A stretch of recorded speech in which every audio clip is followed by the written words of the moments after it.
How, Abby?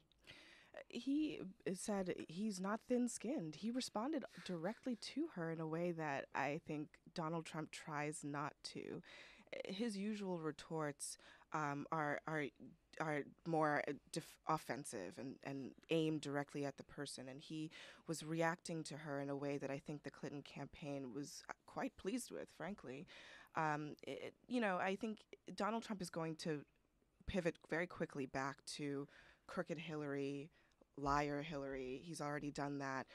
But he also, I think, is going to be forced to address the very specific concerns that she raised in that speech yesterday. And he certainly did not do that last night. He called her speech a hit job against him.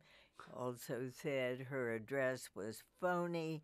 He said it wasn't a foreign policy speech. It was a hate speech.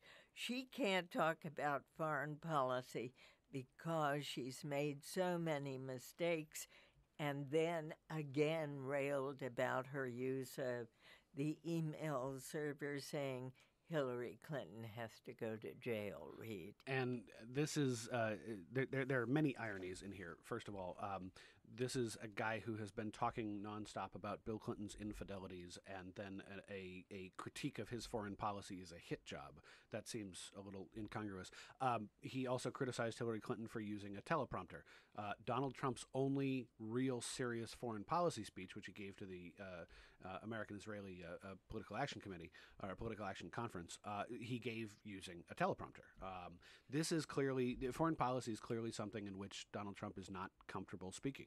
A story came out this week, published by Michael Wolff in, was it Vanity Fair, I think it was, in which the author asks Donald Trump what he believes about the Brexit, this referendum happening in the UK as to whether or not Britain should leave the EU.